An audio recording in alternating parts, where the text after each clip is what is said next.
Olá, meus amados irmãos. Aqui quem fala é o pastor Macevando. Que Deus te abençoe, te guarde, te ilumine onde você for, você passar, que Deus seja com você. Olha, eu quero deixar uma palavra para você. Você foi chamado. Você é um escolhido. Você vai ser vaso usado por Deus. Olha, Deus não dá prova para quem não suporta. Irmãos, todo processo que passa pelo deserto tem vitória. Você vai passar pelo deserto e você vai vencer esse deserto, sabe por quê? Que todas as pessoas que têm o chamado de Deus passam pelo deserto. Deus, Ele jamais vai enviar alguém para o deserto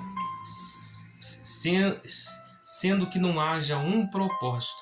Há um propósito declarado para você. Você crê? Você vai dizer assim, nossa, eu estou passando pelo deserto. Porque Deus quer te dar coisas grandes. Deus quer te dar coisas grandes. Por isso que Jeremias vai dizer, clama a mim.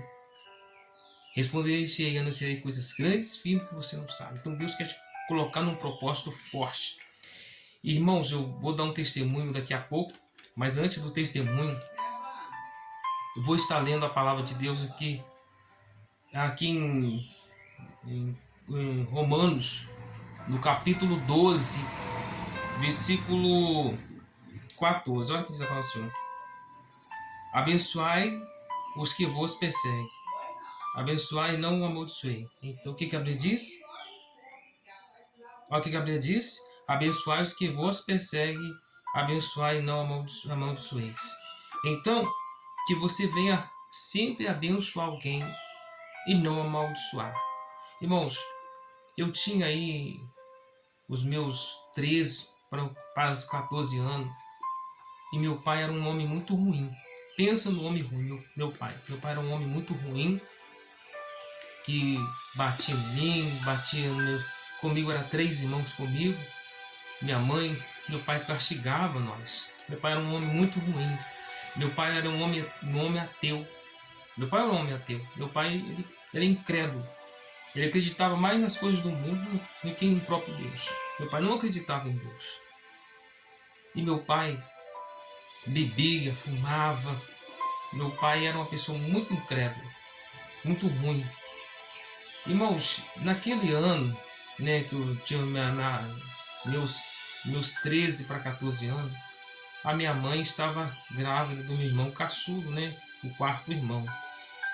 E a gente morava em fazendas, né, na roça, em fazendas.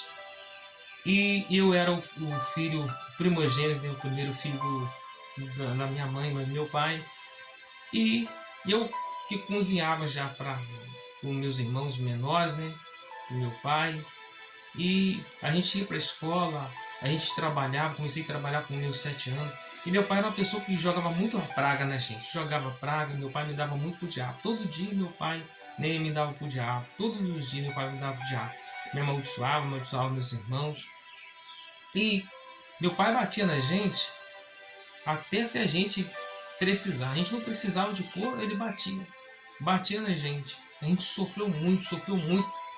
Eu sofri muito, meus irmãos sofreram muito, minha mãe sofreu muito na mão do meu pai. E quando a minha mãe estava grávida do meu irmão caçulo, que era o quarto irmão, aí, né, eu tinha até falado no começo, minha mãe estava no hospital. E nisso, né, eu senti vontade de chupar bala. Naquela época era o cruzeiro ainda. Não era nem o real, hoje é o real. Naquela época era o cruzeiro. Era o cruzeiro. Aí eu peguei, eu não sabia contar dinheiro.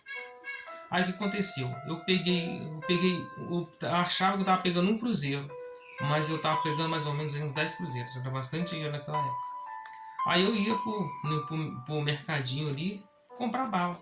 Aí eu pedi assim o dono do mercado, olha, me dá isso aqui tudo em bala. O dono do mercado falou, nossa, é muito dinheiro, não posso dar isso aqui você em bala não. Aí o dono do mercadinho me deu algumas balas e me deu o resto do troco. Aí o dono do mercado pegou e falou assim pro meu pai, né, que eu tinha pegado o dinheiro dele e pedi tudo em bala. Só que quando eu cheguei em casa, eu o resto do troco coloquei dentro do bolso do paletó do meu pai. Só que o vendedor tinha falado, né, com meu pai que eu tinha ido, né, no mercadinho lá para comprar tudo em bala.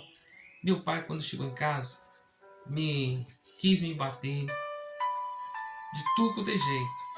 Porque você me chamar de ladrão e eu tive que se esconder. Irmão, meu pai todo dia me xingava, todo dia me amaldiçoava. Aí eu tive que ficar escondido no meio do mato durante a noite. Eu fiquei escondido no mato. Aí, mais para quando deu a noite, lá para 7 horas, 8 horas da noite, eu fiquei debaixo de um pé de manga. E meu pai todo dia me jogava praga. Irmãos, eu estava debaixo de um pé de mangueira, né? E quando eu olhei para cima, irmãos, olha, eu vou falar uma coisa para vocês. Olha que eu vou falar para vocês.